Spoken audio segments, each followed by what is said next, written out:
Hello, friends and future friends. Welcome into the Sports and the World podcast. I'm LaDarius, and we're not going to waste any time here. Now, I named it when I named the titles of these shows. I always have a motive. I try to be clever. Some days are better than ever from the cleverness department. But you can see we're standing on business part three. I might have missed. There might be a part four somewhere in the recesses. But it's friend of the show, my favorite attorney, you guys' favorite attorney. It's the amazing, it's the wonderful, it's Hailee Murphy. And how are you, my friend? I'm good. How are you? I'm doing okay. I'm doing good. Depending what teams you ask, depending who you're rooting for, you're doing really great, and who you're doing really bad. But across all sports at this point. But let's jump in. Um, I know one of the things I want to lead off with the WNBA. The All Star break is here.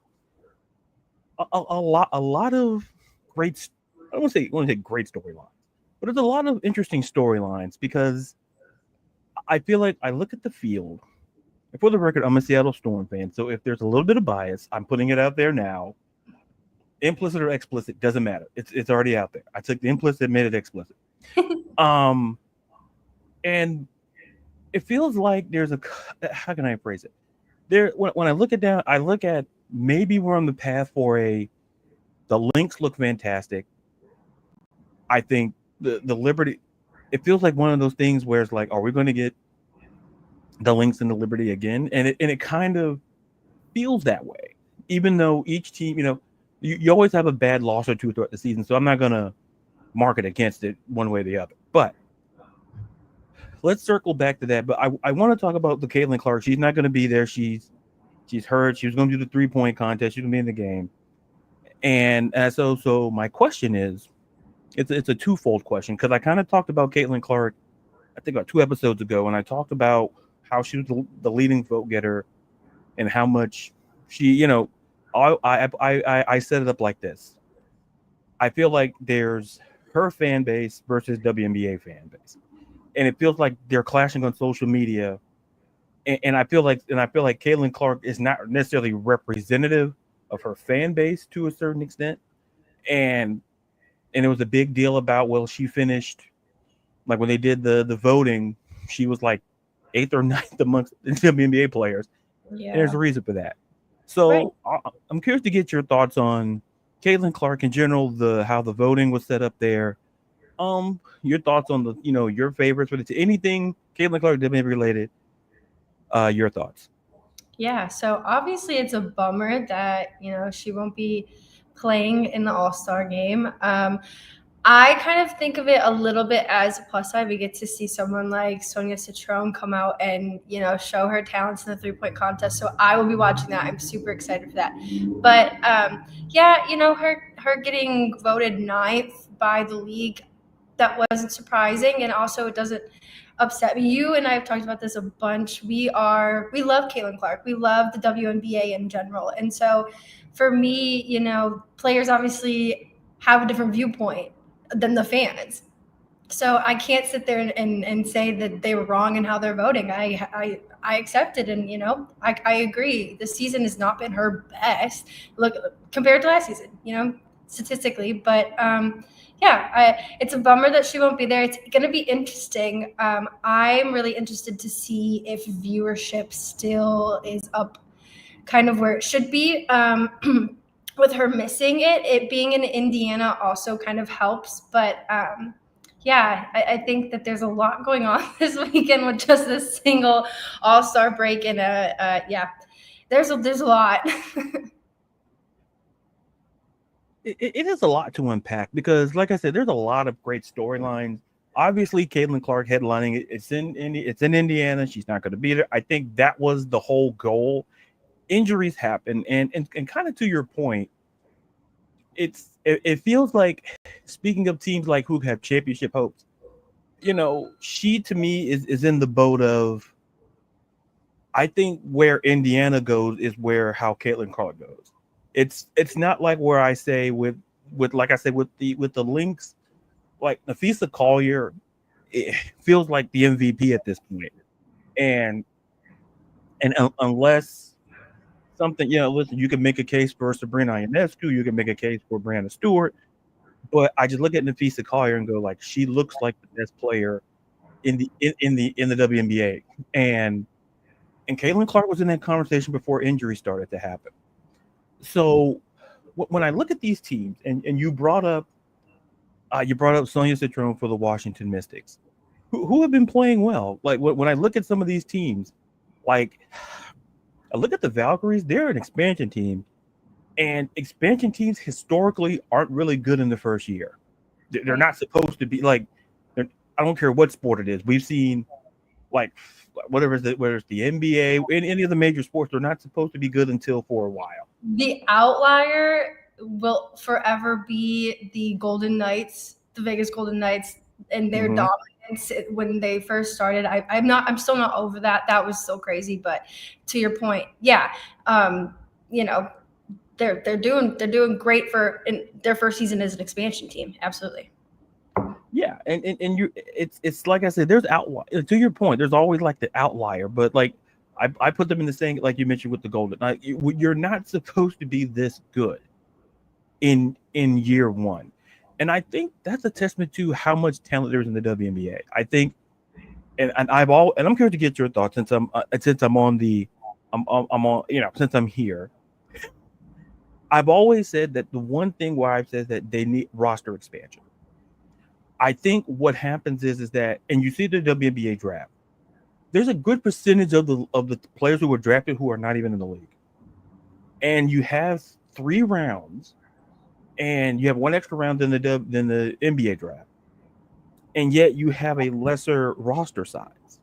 Mm-hmm. And, Cameron Brink talked about it on her podcast. I think I believe there's a new CBA, and I think that's something that has to be in the conversation.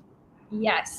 In my opinion. So I'm curious to get your thoughts with the CBA. I saw your eyes light up. I saw everything. I saw everything light up when I went to CBA, because that's your wheelhouse. And I'm curious to get your thoughts on whether it's the CBA, whether it's your thoughts on the roster expansion, and just kind of like your thoughts on, like, well, we'll stick with, like I said, the CBA, and what kind of things, expectation, what do you think about the roster expansion, and the thoughts of like how do you kind of put that into the CBA moving forward? Yeah. So, if we're being honest, some are saying that players are prepared to, not play next season because of this upcoming CBA expiration. There are a bunch of things that obviously are important to the players, like their benefits. They want increased benefits, wages, and revenue shares, obviously. But on their list is roster expansion. Put that into perspective. How are you going to add 3 new teams to this league in the next, what was it, 5 years, 6 years? Mm-hmm. With rosters like this, right? So of course it's on their minds, and with the more visualization of the WNBA and the more media and attention that it's getting, of course, expansions are going to be necessary, but you can't expand without roster expansions. And yeah, there's so much talent that isn't being utilized because of these small rosters, and I think it's going to be really interesting to see how it plays out in terms of the CBA. I do hope that these players and the association, the Players Association, stick out and really get what they deserve, because the league has expanded so much in terms of revenue. So yeah, I'm excited for that. That's always that's the part of the sports that I like the best, this like background business legal stuff. But yeah, that's going to be interesting coming up in October. Yeah, and like I said I knew you were on the show, and I said I thought I'd sneak it in somehow. And because to me, I think this CBA, every CBA is important, but I think this one's very significant. I think if you're going to given that you're adding new teams to the league, you're, like you said, then like the next 5 years, with Toronto, and you got Detroit, and you got Philly, you know, and we're still stuck with like adding more teams is great. It's great for the league, I feel. And I had to tell, I'm not going to say a certain player in Indiana. I'm not gonna go down that road again because I went down that road and listen, I live in Florida. I had to tell, maybe because I'm old. I understand. I remember the Detroit Shock, and I'm like, they were a low key dynasty, and you're saying it's not going to work in Detroit. 3 It's like championships in 5 years. Please, please. We it's have like you're. literally one of every major sports team in our city. Please. It was funny when she said it because and I said it on the show. Like I said a couple shows ago, and I said that when I think of like sports cities, I think Detroit's in the top three. When I think of like sports cities, I'm like, if I'm going to go to a city and I'm going to watch sports, I'd rather be, Detroit's one of those teams. And like I say, and it's good for this. And then like I say, the teams that, like I said, I think it's great for Philly. I think it's great for Detroit, even Toronto. I think I don't think expansion is done. Maybe like a halt on it. I would say if anything, and I say this with the golden ball or the magic ball in front of me, I say if the next real expansion in any league, we're going to get baseball, we're going to get Vegas, for the A's. I've always said for the NBA, they're going to go to Vegas at some point. Yep. It would make too much sense, and I would also think they would consider Seattle. Oh yeah. See, basketball for the Super Sun, like it's where like what Gary Payton talked about. He would not. He basically said he doesn't want his jersey retired because as we know, Seattle went to Oklahoma, became the Thunder. He's like, no, it's like it's the Super Suns and then there's the Thunder. And so before we kind of transition on to another sport, or transition to baseball, I'm curious to get your thoughts. I'm not going to put you on the spot. You can always change it because you'll be back on the show sooner rather than later. So you can always come back and say what I said earlier. I forget about it. And to this question, when you look at it now, where the All-Star break, which two teams are going to be in the WNBA finals, and who's going to win it? Is the Liberty going to run it back? I think that's the question. Are the Liberty going to run it back? So I think my head says Liberty, right? It's just it seems obvious, and I think that'd be great. I'd love a repeat. That'd be like we see it in the NFL, we see it in the MLB, we see it in the NBA. Let's see it in the WNBA. My heart, I really am rooting for Kate Martin this season.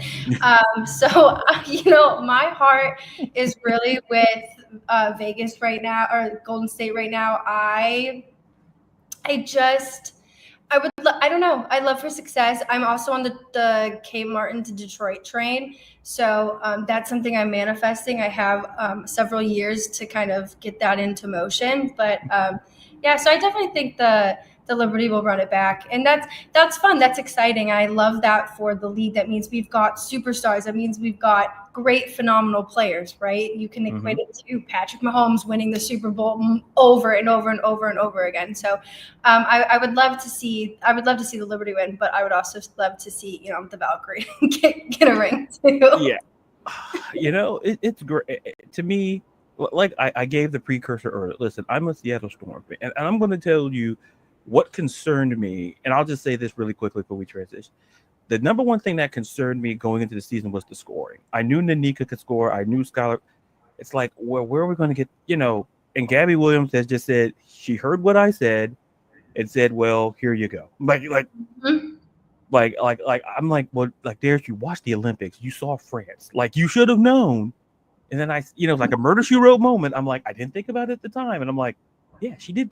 And so I would put it like this. If there was a team that I could challenge, I would say the Lynx, I think, could be that team. But if we're just kind of picking a team that maybe no one's looking at, like Golden State's a possibility, but I also kind of look at the Mercury.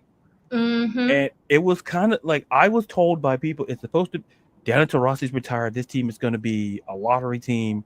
Yeah. That's what I was told. Like, I was also told that about the Lions a couple years ago, and all of a sudden they won 12, 13 games. That's what I'm going with people tell me on social media. We were also told that Baker Mayfield was washed, and look at him, top 10 quarterback, and he ain't the 10th. Yeah, you see, I think see the shirt I'm wearing, like we gotta face that guy twice a year, and I'm like, that's the one. Like out of the quarterbacks in the division, hands above us. Like when Baker just gets it, or he's on that. When he gets on a roll, it's like, look, he's got people can say, yeah, he's got Mike, but listen, Cade Otton had a great year. Like Baker Mayfield can build, and people tend to forget. I don't know, we got the Baker Mayfield conversation, but it's a great conversation to have. I was of the, I'll put it this way, I was of the discussion that I said, well, Baker got a raw deal with the whole Deshaun Watson thing, because I kind of felt that it was equivalent to what happened in Atlanta when we had Matt Ryan, who was like, yeah, I understand his best years weren't, but he was still a great quarterback. And then it was also linked to Deshaun. And then it's like, but especially for Baker, for the guy who led you to the playoffs, the guy who, like, he had Hugh Jackson, okay, people, like, I'm just going to say it. He had Hugh Jackson, okay? Like, he did what he could do. It's like he dealt with that, and he's the epitome of the redemption arc. He left there. Okay, so cool. I go to the Rams. I play great for it. And then Tampa Bay takes a flyer on him, because Tampa Bay, the post Tom Brady, they didn't have a plan. They thought, oh, it's going to be Kyle Trask. And that didn't work so great. So they got Baker in, boom, and he gets paid. And now Tampa Bay looks like us versus Tampa Bay again this year to win the NFC. I'm not telling you where to put your money, folks. Like, you put your money on the Saints. Go look at the quarterback room, and we'll have that. You got a guy who looks like Patrick Mahomes' stunt double. You got a guy who looks like Joey Lawrence 20 years ago. Like, if you, whatever you want to do, I'm not going to do with your money. But anyway, before I get more NFC South hate on a future episode, I do want to talk about baseball. Just wrapped up the All-Star game, which this year I like the way how they're figuring that out. I think because, like, okay, yeah, it was a tie, but listen, people like the long ball. You ended on a long ball. Great stuff. But I want to talk about, now we're heading, second half of the season starts tomorrow. So the Cubs, Red Sox Cubs. So I'm not gonna say who I think. I'm just saying maybe a sweep. I'm just saying. Anyway, but I do want to talk about, I want to shift it to now with the trade deadline kind of looming as well. You know, when I look at the teams at the top of the division, obviously the Tigers. It's like when the second best team is the Twins. Like, listen, I don't want people in Minnesota to come at me. I don't, but I mean, I like Byron Buxton. Listen, I like what you guys are doing over there, but you don't listen. I'll share this. I'll get your thoughts. I kind of feel that I look at Detroit, they look complete, and the Javi Baez redemption story. It should be a movie. I'm not in the casting department. You can put whoever you want, but it feels like a movie. This guy, and being the Cubs fan, I rooted for him, but in Chicago, it just kind of flailed out, and then he went to New York. We got Pete Crow Armstrong got that deal, so I'm not upset about that. And then he goes to Detroit, gets the money, But I'll put it this way: curious to get your thoughts on the Tigers. Then I'll ask the second question: do you think, with the trade deadline, do you think they should make any moves or just kind of stand pat? Yeah. So, who would have thought that the Tigers would be the best team in MLB in July in 2025? Not me. Surely not me. Who would have thought the Tigers would be 11 and a half games above everyone in the AL Central? Not me. Surely not me. But we're here. And I'm so excited, and I'm just happy to be here. Javi Baez, yes, that's my guy. I'm so proud of him. But we've obviously been playing extremely well. Our last series we got swept, which sucked. But but it was right before the All-Star break, so it's okay. We also did not play the best in the All-Star game, but that's fine too because we still had 6 players there, so that was still fun. So tomorrow is really going to kind of set the tone for the rest of the season. I need a win, but I'm not asking for a win. I'm asking for just some great offensive play. Our pitching has been lacking a little bit. Love Scoob, but the All-Star game was a little rough for me. But I think that we do need to pick up some pitchers at the trade or before the trade deadline. That's just the one thing that we're kind of not as confident in, or at least I'm not. You can see that everybody is hitting pretty well. Our run differential is like minus 80 something right now, so I'm fine there. But definitely think that we should be looking at Ryan Hesley from the Cardinals. He's doing pretty well. His arm control is pretty phenomenal. That's something that we kind of need. Also Chapman from the Red Sox, he's a vet, so that'd be another weapon to add. I loved that in the draft we did hammer hard on prospect pitching, so that's really great. We picked up Jordan Yost, that shortstop, so looking good there. But yeah, I think at the deadline we definitely need to pick up some pitching just to kind of bolster what we already have in case, Scoop has a day where he doesn't do so well, or Casey Mize can't come out as strong as he usually does. So yeah, that's just kind of where my head's at, but who knows? I trust our front office. They haven't steered me wrong this year or last. So, hey, whatever they do, I agree with. Yeah, and you mentioned some good names. Ryan Presley, I think, is interesting. I think Chapman is interesting. And I know with our Cubs, I always throw it in my Cubs. Like, I know people he's mentioned his teams on the show. Well, yeah, you get a show, you mention your own teams. Now, and then if you come on the show, listen, I look at the Tigers, and to your point, that would be the one concern, like behind Scoob and even Mize. Like and it depends on the market. Because to me, I heard Sandy Alcon. I've heard that for the Marlins. I heard Edwin Cabrera. I've heard names. It's going to be, and then borderline guys. Like you're trying to figure out, are they contenders or pretenders? And when you're in the front office, you're like, man, are we buyers or sellers? And I'll just put it out there. And if you're the Colorado Rockies, you definitely should be selling. Sell everything. Like if you could sell some of the naming rights, you can do that too. but like to your point, I look at certain teams and I go, like I look at the Cubs, I look at teams at the top of the division, I look at the Cubs, I look at the Cubs lead. We only have a half game lead over the Brewers, so I'm like, pitching to me, it scared me before we entered the season. Like I know Schultz is great, and Jordan. It's just the bullpen is just. Some nights I love them, and some nights I'm like, and I'm going to bed. It's like I'm going to bed. I'm going to bed. What time is it? Yeah, I'm good. So with that being said, there are a couple of names out there that I feel that I'm kind of like, but I don't see it because of A, the contract, or B, it's like you'll never get full value. When you do these trades, you trying to get value, because I was the guy, and people were upset when I said it, that we should have went after Devers. People said, oh, we like Matt Shaw. Listen, I like Matt Shaw too. If you're telling me we could get Rafael Devers, I'm like, well, we need to have a conversation. Like, if our only core issue is third base, I like Matt Shaw, but okay, he's going to be great in a couple of. But if we're in a path to win a World Series, I'm not saying he's going to be Chris Bryant or anything, but anyway, that's my side thing. But the name Paul Skeens has been out there, and listen, the whole Pirates organization has been whatever. I'll ask you, if you had to give a percentage of the likelihood that Paul Skeens, even like I doubt Pittsburgh would take the call. I don't know. I'm not their front office.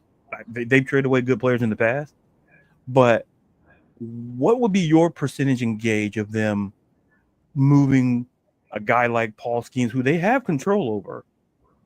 But what's the likelihood that you see them possibly moving on from Paul Skeens and just trying to load up on picks and future prospects? Likelihood, I'd say pretty high. What I would do is, yeah, I would get rid of him. No offense, but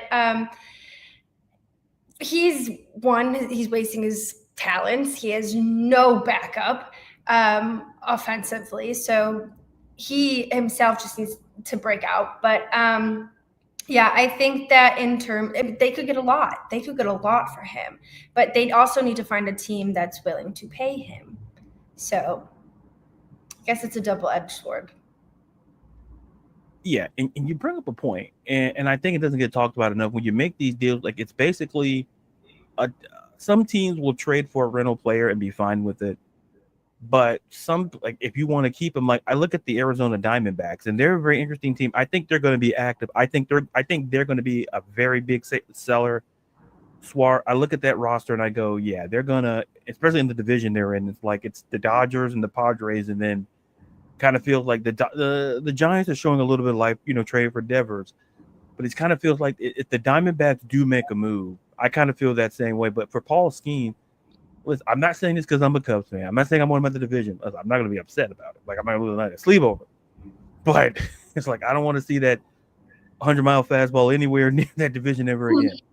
But like you keep it away. But I think you raise a point where for Paul Skeens, what are you willing? Because I think this is about farm system. I think how much of your farm system are you willing to sacrifice to get a guy? Because obviously the Pittsburghs they're not looking for they're not going to swap a superstar for a superstar type situation. Right. I think the farm system matters, and you look at the certain teams involved. Yeah, people are like, oh well, you got the Dodgers, and I'm like, we got to talk about how good is the Dodgers farm system? Do they like? I tell people, you look at a team's farm system, and you'll get a gauge because we've seen trades at the deadline where people are like, hey, we'll give you our top 5 or 10 prospect if that means we can get over the edge, and then we can worry about signing them in the offseason. And if you're and I feel bad for Paul Skeens because he had more run support in the All-Star game than he ever did with the Pirates this season. Yeah. It's like, man, can I play with these guys every day? Like, nah, pal, you got to back to PNC, pal. But I like your point, and I like the way it was discussed to your point of what you said. If I'm Pittsburgh, look, teams are going to be calling. I'd listen. If I'm Pittsburgh, I'd listen because listen, and I'm like, oh, his record's bad, but this guy, he's in the Cy Young race. Mm-hmm. He's the only guy out of the guy. He's 4-6. He's a losing record. It's not because he's terrible. It's because there's no offense in Pittsburgh. Yep. And that sucks to be the life of a pitcher. And people are like, oh, well, look at Scoop. Like Scoop is striking out dudes. Like Scoop is doing his job. It's like there's a difference. It's like, oh, well, Detroit did a long-term thing. They're like, they banked. Listen, they put the pieces around him. They knew Scoop he's going to be great, and they're like, they give him the run support. And so for Pittsburgh, there's not there. It's like if you see Paul Skeens lose a 2-0 game, which he's done. So it's like trade him. Listen, if you're Pittsburgh, get him. And if you're a team, you're serious about winning, and then you kind of talk to his agent and kind of negotiate. Well, where is Paul contractual? How much does he want a year? What does he want? How many years? How much? I think there's a lot more work when you try to trade for a guy like Paul Skeens. Mm-hmm. I would say, I'm not saying not enough where you trade for a guy like Ryan. I'm not saying that for the Cardinals, but for a guy like Paul Skeens, given his age, given the upside, you want to keep him long term. I think those are the conversations you do kind of have to have. Right. I think for a guy like him. Now, staying on baseball, I'm curious to get your thoughts on. So here we are. Like I said, we're going to get the second half of the season started. I think I know what one of the teams is going to be. So maybe I should just kind of rephrase the question. it's like in the courtroom. You're like, no, I got to rephrase the question because I think I know the answer to the question I had, so I have to juxtapose some words. The World Series, and once again, I'm pretty sure you're going to come back on the show, and we're going to look really great. I've looked silly on this show more times than I can imagine. But when you look at the second half, I'll put it this way: I won't even what what would be your biggest what's your biggest kind of prediction? I say it doesn't have to be like, like, oh wow, something that you think is going to happen the second half of the season that kind of may shock people. Maybe a team missing the postseason, and maybe a team that's kind of muddling around in the wild card situation that could make a push. So, what is your biggest prediction or predictions entering the second half of the season in Major League Baseball? I think the Tigers are going to get 100 wins. And I think that we'll see the Tigers and the Cubs in the World Series. No, listen. I already love this show. I think I've done this show a couple of years. Automatically a top 3 show. Like, what about that one show you talked about? Yeah, I talked about something serious, but this is also serious too. That's why I say it's literally called Standing on Business, and we're standing on business. I try to tell people, like, listen, how a Tigers Cubs will. I'm like, people, it's the storyline. Javi facing his old team. It's like, well, listen, oh crap, we gotta face Scooble how many times in the series? Like, what am I gonna worry about? I'm not even gonna think about it. I know that game. I'm just gonna go, listen here, guys. I'm not gonna say I'm gonna try to make contact, and hopefully you find some. Listen, you find something in the gap, or you do get drag bunts. Listen, it's a game that I'm mentally prepared for. Like, if we lose 1-0, I'm not gonna be upset. I'm not gonna be upset, but I'm just saying, if we get that World, I'm like, listen, you're gonna get your Cy Young winner. Like, really, the better question I should be asking is, who's the second best pitcher in the American League? Because, like, this gives me the vibes of, like, back in the day when Tiger Woods wasn't doing the stuff he was doing. It was like back in the day when we would say, is it Tiger Woods or the field? That's how I kind of feel about this. Because when Tiger had a lead going into Sunday, and it wasn't like he had a big lead, who was second? It doesn't matter. And that's how I kind of feel with Screwball. It's like it feels like the gap is pretty wide. So I think you get the Cy Young winner. Like Javi, like any other year, Javi Baez would be the comeback player of the year. Any other year, I always say this with certain players, like any other year, yeah, you'd get the award. But it's a great story already written, and I'm gonna give. I guess I'll give my prediction. I'm already here.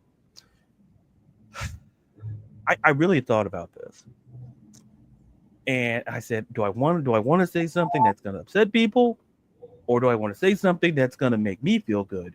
I already feel good. I got Dr. Pepper. I'm good. I'm set. don't know I'm going to order for dinner yet, but I'm still set. I'm an adult. I'll figure it out. Don't worry, folks. I'll figure it out. Might be Chinese. I don't know. Ooh, but that's good. But they're garlic. Anyway, we'll talk about that later. But I'm of the camp, and people may not like it, and it's a Tigers related thing, and I'm going to say it. I'm going to say that when we do the AL voting,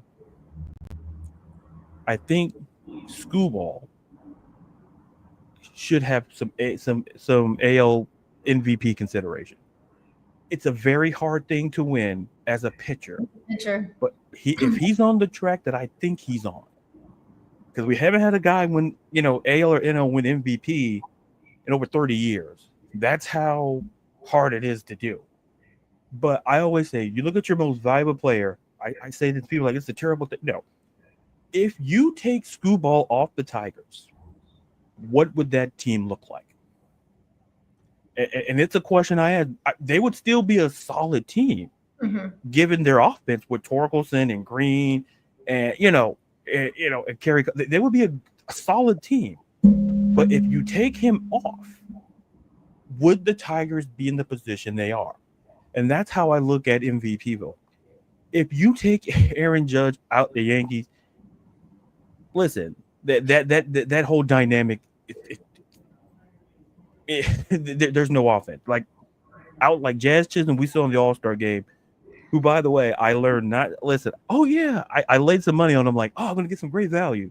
No. You want to talk about a guy who turned the television? I'm like, man. And in my mind, I said, Darius, just go what you're gonna go with. Just go with Cal Rock. Just do it. I'm like, no, I wanted to be the rebel, and I'm like, listen, my pockets paid for it. Okay, so I'm the one that was the hurt.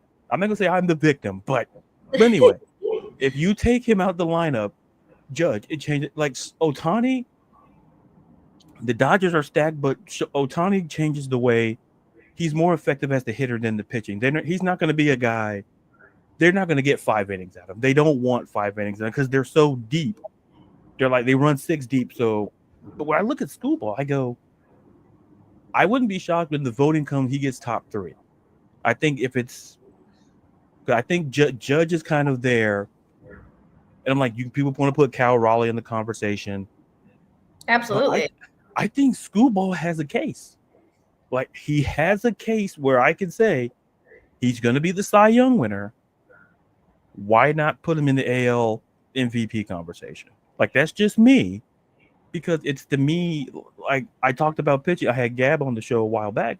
I talked about when Class A was having the season he was having, and I'm like when you're a pitcher and you have those great historical seasons, it's always like it makes it hard to win because some guy named Aaron Judge is in your league. Like yep. it's like when you see a best like an acting category and you're like, if you're like best male actor, oh Denzel's we don't have a shot. Or you look at the best, like, oh man, Meryl Streep's in here. I don't know. Like that's the Aaron Judge situation where like they're in your category, you got to overcome some stuff. Mm-hmm. But before we put a button on it, is there anything else that you have on your mind you want to talk about and just kind of vent on, or because I know you have something, you always have maybe something, but if not, I'm not pressuring. This is not peer pressure. This is not. I did hear somebody say the other day that there are. I'm going to paraphrase it. I'm not going to say it the best, but the gist of it was something along the lines of how there are no offensive powerhouse catchers in this league this year. And I had to pause, obviously, because we have Cal Raleigh, period. But then obviously I had to kind of look at my own roster, the Tigers roster, and to the likes of Dylan Dingler, phenomenal powerhouse hitter. He's got 1 million RBIs this season. And Jake Rogers, who came back in the middle of the first half of the season after an injury and has been a phenomenal hitter when we need him to be. And so, I don't know, I think that this year is a really historical year for catchers offensively, and I think it's really cool to watch. So yeah, you mentioned Cal Raleigh being in talks for MVP, and I love that. I really do love that. I think that catchers don't ever get the recognition they deserve. I think you and I always find an underdog in whatever we're talking about.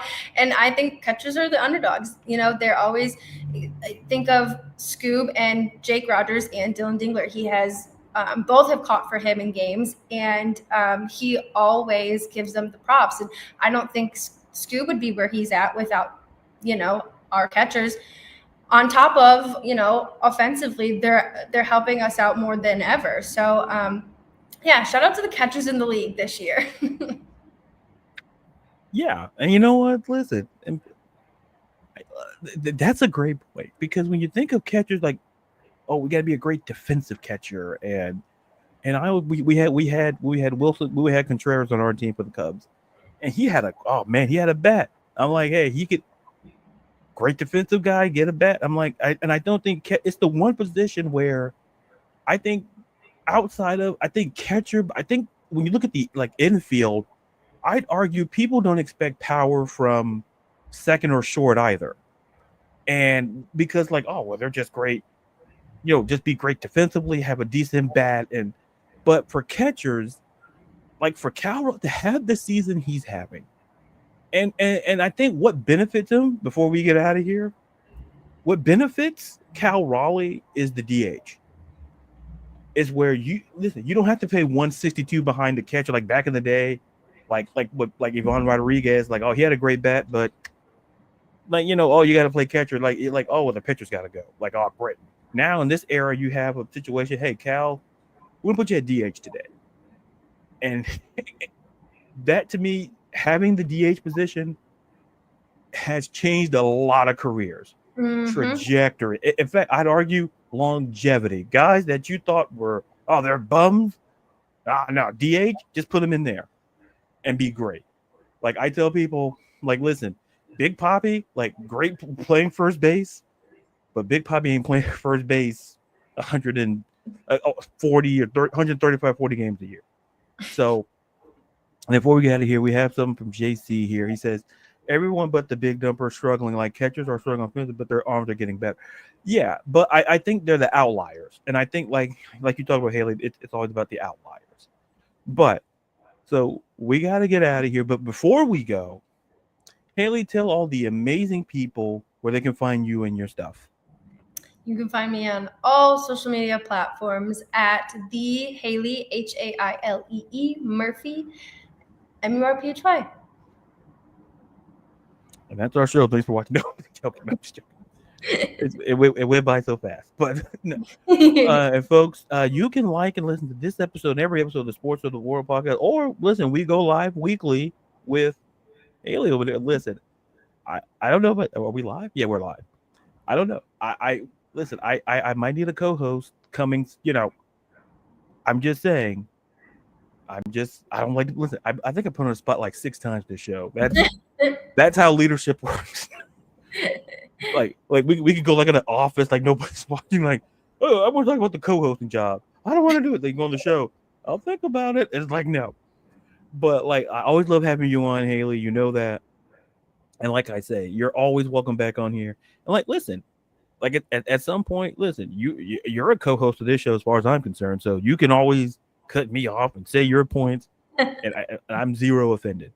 So friends and future friends, that's this episode of the Sports and the World podcast. Like, listen, subscribe, do all that amazing stuff. Leave put 5 stars. I keep forgetting that. It's like DoorDash and people remind me to put 5 stars. I didn't know that. I know that was important, but put 5 stars. So folks, until I really did. That's how great I am.